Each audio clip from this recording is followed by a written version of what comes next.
Tshisekedi continue d'être une épine dans le pied de Kagame. À New York, Félix Tshisekedi n'a pas seulement défendu la souveraineté congolaise dans les couloirs de l'ONU, il a choisi d'affronter Paul Kagame sur un autre terrain décisif, celui de l'opinion publique internationale. En mobilisant CNN, Fox News et le New York Times, le président congolais s'est lancé dans une guerre de récits pour contrer la machine médiatique rwandaise bien rodée depuis des décennies. Cette offensive communicationnelle, parallèle à son combat diplomatique, marque une étape cruciale dans la lutte pour la vérité et la reconnaissance du drame congolais.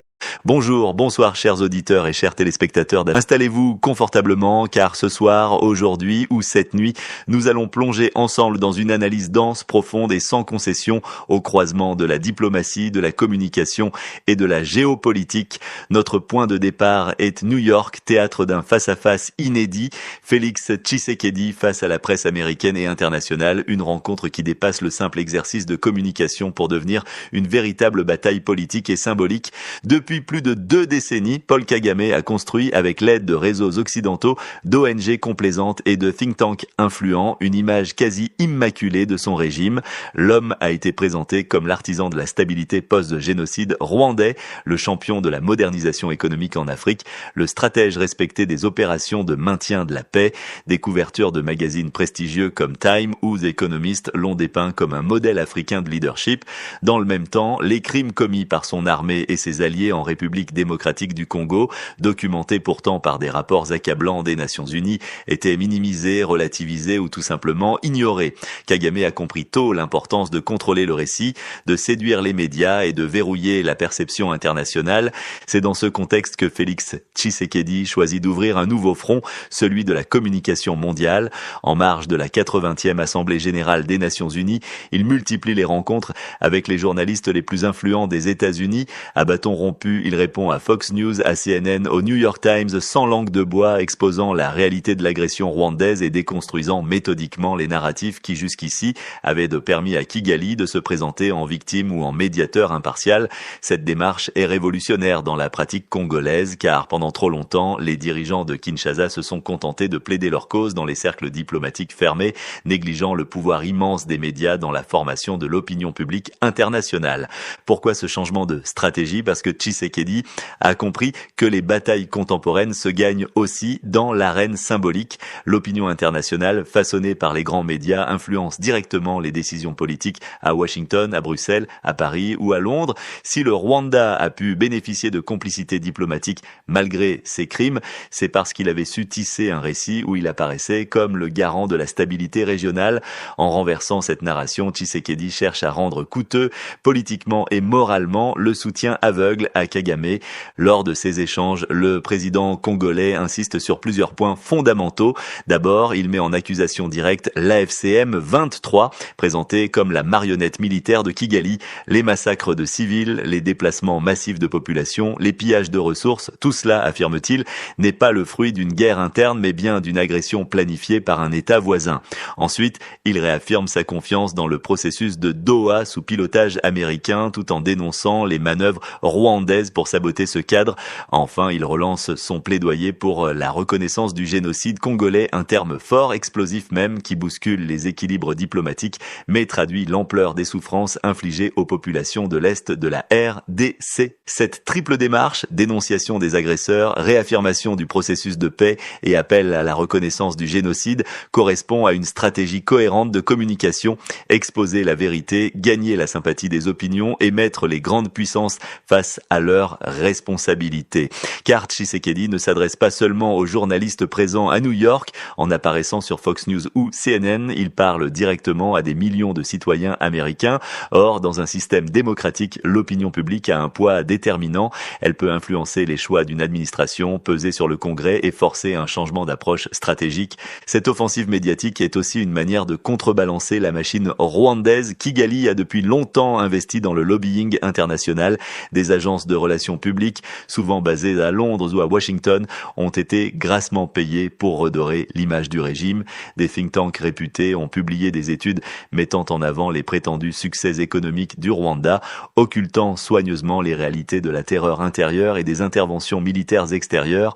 Kagame lui-même, polyglotte et habile, a toujours su séduire les journalistes étrangers par son discours lisse, moderniste et par l'image d'un petit pays résilient face à de grands voisins instables.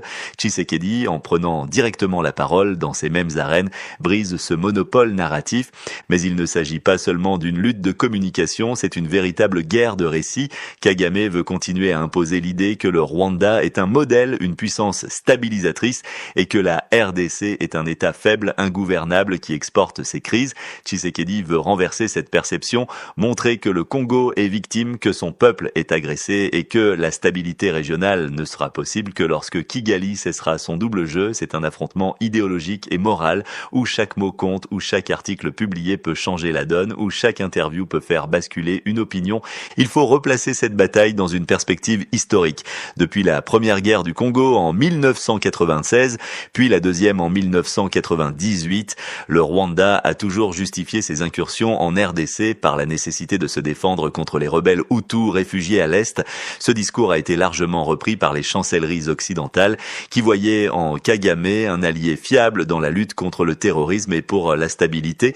Pendant ce temps, des millions de Congolais mouraient directement ou indirectement dans l'indifférence quasi générale. Le Mapping Report de l'ONU en 2010 avait pourtant documenté des crimes de masse assimilables à des crimes contre l'humanité et à un génocide, mais faute de relais médiatiques puissants, ces vérités sont restées confinées au cercle d'experts. Aujourd'hui, Tshisekedi tente de faire franchir un palier, que ces réalités deviennent des sujets de débat dans les rédactions et dans les opinions publiques occidentales. Ce virage stratégique s'explique aussi par le contexte international actuel. Les États-Unis, sous l'administration Trump, ont affiché une volonté plus marquée d'impliquer Kigali dans une logique de responsabilité. Le processus de Doha piloté par Washington illustre cette nouvelle dynamique. Tshisekedi comprend que pour que cette implication américaine soit durable, il faut qu'elle repose sur une base solide d'opinion publique et de légitimité morale. C'est pourquoi il insiste tant sur la reconnaissance du génocide congolais. En le faisant, il ancre la crise congolaise dans la conscience collective internationale comme un drame majeur, impossible à ignorer. Il ne faut pas sous-estimer les risques d'une telle stratégie. En choisissant d'accuser frontalement Kigali devant les caméras du monde entier, Tshisekedi prend le risque de braquer certaines chancelleries encore acquises au narratif rwandais. Il sait aussi que Kigali dispose de relais puissants dans les médias et la diplomatie, mais l'enjeu en vaut la chandelle. Si la guerre de communication est gagnée, alors le rapport de force diplomatique et militaire peut s'inverser. L'histoire récente regorge d'exemples où la maîtrise du récit a déterminé l'issue d'un conflit, du Vietnam à l'Irak, de l'apartheid sud-africain aux guerres balkaniques. Ce sont souvent les images et les mots qui ont accéléré les basculements politiques. Dans ce contexte, la RDC n'a plus le luxe de rester silencieuse. Les massacres de Kishiché, de Rutshuru ou de Masisi ne peuvent plus être relégués à des brèves de bas de page dans la presse internationale. Ils doivent devenir des unes, des reportages, des documentaires. Tshisekedi, en ouvrant la voie, montre l'exemple. Il appartient désormais aussi à la société civile congolaise, aux intellectuels, aux journalistes congolais de relayer ce combat sur la scène mondiale. La vérité congolaise doit sortir des frontières du pays. Par ailleurs, cette bataille médiatique s'inscrit dans une dynamique plus large de souveraineté narrative africaine. Pendant longtemps, les récits sur l'Afrique ont été produits par des voix extérieures, souvent empreintes de stéréotypes, de simplification ou d'intérêts géopolitiques. En prenant la parole à New York, Tshisekedi participe à une réappropriation, celle d'un récit africain sur une tragédie africaine. Ce geste est politique, mais aussi culturel et identitaire. Il affirme que le Congo ne sera plus défini par le regard des autres, mais par sa propre voix. Il est intéressant de noter que cette démarche trouve un écho particulier à l'ère des réseaux sociaux, car aujourd'hui, une interview donnée à CNN peut être reprise, partagée et commentée des millions de fois sur X, TikTok ou Facebook. Cela démultiplie l'impact du message et permet de toucher non seulement les élites, mais aussi les opinions publiques de masse. Kagame, longtemps maître du récit grâce à ses relais traditionnels, se retrouve désormais confronté à un adversaire qui investit aussi ces nouveaux espaces. Enfin, il faut souligner que cette stratégie médiatique ne se substitue pas aux autres fronts, elle vient les compléter. Tshisekedi continue à renforcer l'armée congolaise. à chercher des alliances diplomatiques, à négocier des accords de paix, mais il sait que sans une victoire sur le terrain de la perception, toutes ces initiatives risquent d'être vaines. L'histoire de la RDC est jonchée de processus de paix sabotés, d'accords signés mais jamais appliqués, précisément parce que la communauté internationale ne voyait pas l'urgence ou la gravité de la situation.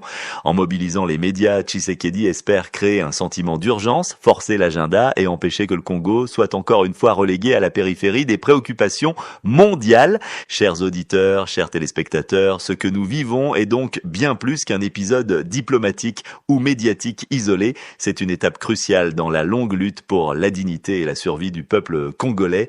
Félix Tshisekedi a choisi d'affronter Kagame non seulement sur le terrain militaire et diplomatique, mais aussi sur le terrain des récits et des images. Et c'est peut-être là que se jouera l'avenir, car dans un monde saturé d'informations, celui qui impose son récit impose souvent sa vérité.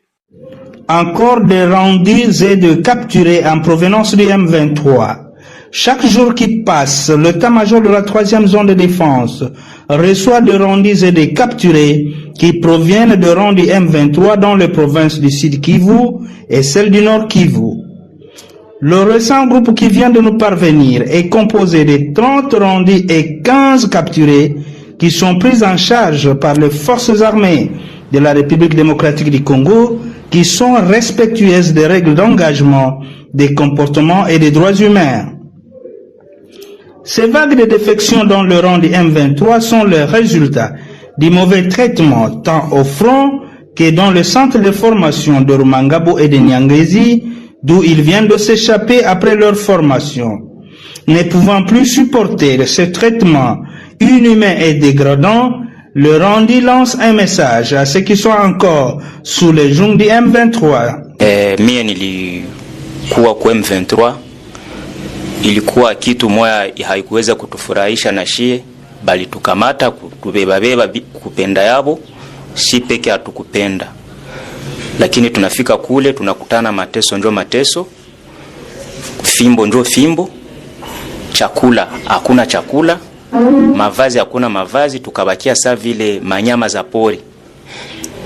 Banatuambia kila mara batatupatia mshahara, me hakuna mshahara. Kisha banageuka banasema ile gouvernement na njo yetawalipa mshahara yenu, na kutuonesha kama bao njo banakuya badirisha. Shi tukaona haitawezekana na tukafikia kwa hatua ya kukufa sana. Bamingi balikufa, baliua watu. Ukisimama unakunywa mai banakupiga masasi unakufa. Ukisema unaangalia huku pembeni banakupiga masasi. Njoo ilikuwa mshahara yetu kule, kutupiga masasi, kutuua. Banaua bakongomani bamingi, bale banasema banakuwa baforme na bako banaua njoo watu. Joshi tukaona hakuna gizi tutatumika na bale watu, tukakwepa kubakimbia. Lakini ndezi ambia wengine bebali bakia kule bajikaze barudie